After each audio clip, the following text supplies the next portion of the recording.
Now, as we have two seaside politicians on the show this week, we thought we'd tackle one of the burning coastal issues. Do you love seagulls? Would you feed one?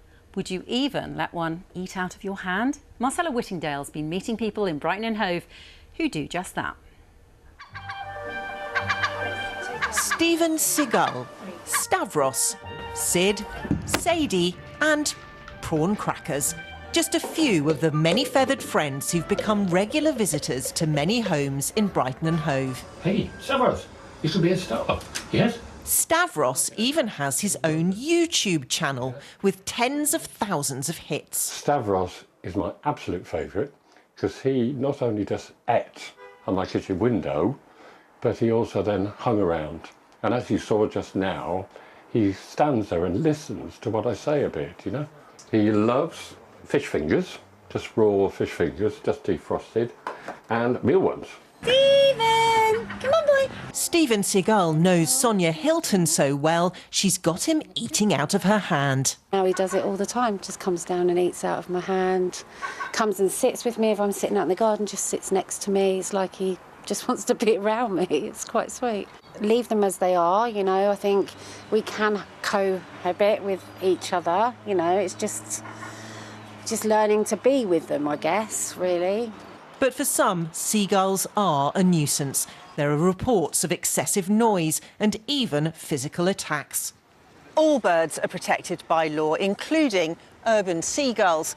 But councils and pest control companies can apply for a licence to control them. Those powers include the option to destroy nests and eggs and even kill birds which are deemed aggressive, though Natural England stressed those methods should be a last resort and only where there's a risk to public health and safety. And the government say they're now looking into what more they can do to help communities suffering the effects of large numbers of gulls. Behind the chimneys, see where the chimney comes down. And those on call to deal with those effects say they can be damaging and dramatic. In an average season, it can be 100, 200 people ringing us. And they are incredibly upset. They do shriek very loudly and it can disturb your sleep, especially if you're working nights. Obviously, you know, they're shrieking away from 4 o'clock in the morning. I mean, they will dive bomb you, which obviously is scary. We've had a customer ring us on Monday where his elderly nan, she's 89, bless her, and she's been dive bombed every time she goes out the front door. We've had other people that have been, we had one lady who was pregnant. She couldn't leave the front door because the seagulls every time will dive bomb her. It is a big problem sometimes. A quintessential part of seaside life, gull colonies are now spreading further inland and expanding. But where the government say they're working on ways to make it easier to deal with gulls, these bird lovers say you can't blame them for snapping up what's on offer.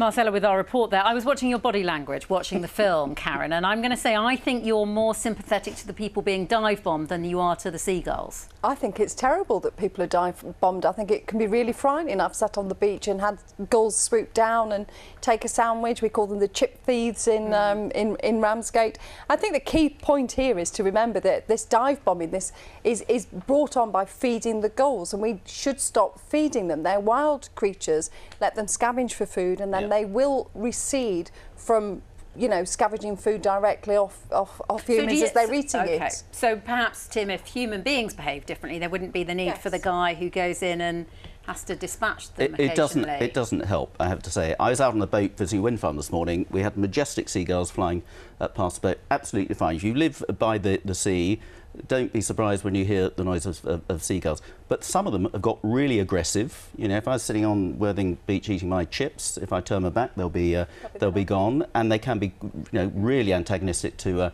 some people. And people who encourage them to eat out of their hand, I'm afraid, are only making the problem worse. It was quite endearing, and neither of you saw it like that at all, did you? No, do that with your blue tits, but not with the seagulls. OK, we've dispatched the seagulls.